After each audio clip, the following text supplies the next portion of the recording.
This is Letter to Sons. I'm Doug Keating. I'm counting down my top 20 sophomore rock debut albums of all time. Last week, I counted down from 20 to 11. This week, I'm going to finish it by going from number 10 all the way to number 1. 3 criteria I used for crafting this list. First, the sophomore album has to be better than the band or artist's debut album. Second, it has to be an awesome album. And I'm switching it up. No obscure choices for the top 10.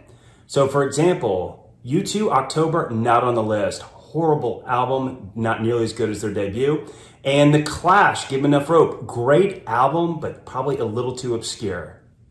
Starting off the countdown at number 10, Rebel Yell by Billy Idol. His debut album included White Wedding that made people aware of him. This album made him a star. It includes the title track, Flesh for Fantasy, Eyes Without a Face, and one of my personal favorites, Blue Highway. At number 9, Reckoning by R.E.M. Their debut album was excellent. This album is even better. It includes South Central Rain and Don't Go Back to Rockville. Signs of more greatness to come. At number 8, Crash by Dave Matthews Band. Now it's kind of hard to pick between Dave's first 2 albums. I prefer Crash, probably because it includes my favorite Dave Matthews song of all time, Lie in Our Graves.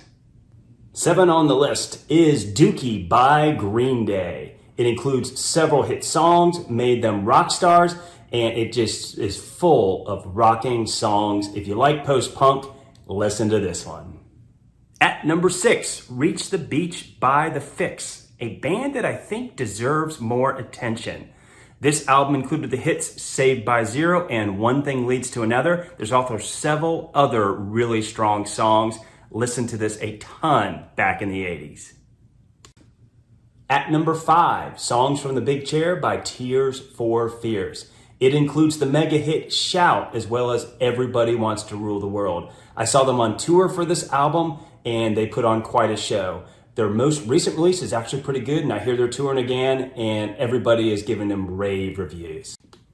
At number 4, Babel by Mumford and Sons. This band is one of my favorite modern bands because they can play and they just write great songs, and this album is full of them. If you've never listened to Mumford and Sons, I would start here. If you don't like it, move on. If you do, keep going. Time for the top 3. At number 3, What's the Story? Morning Glory by Oasis. There is not a bad song on this album. It is end-to-end great music. Every time I listen to this album, I feel better afterward.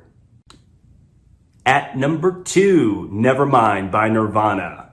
Back in the early 90s, this album changed everything. Smells Like Teen Spirit was the anthem of the day, and this album includes several other hit songs. It truly is groundbreaking and an awesome album.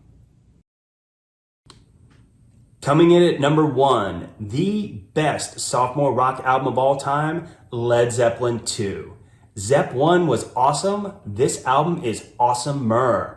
It opens with a guitar riff everybody knows and rocks end to end to include several hit songs. If you listen to Led Zeppelin II and your heart is not beating faster by the end, I'm not sure if you're even alive. There you have it, my top 20 list of sophomore rock albums of all time. If you have your own list or thoughts or suggestions, put them in the comments. Hey Alexa, play music. There it is.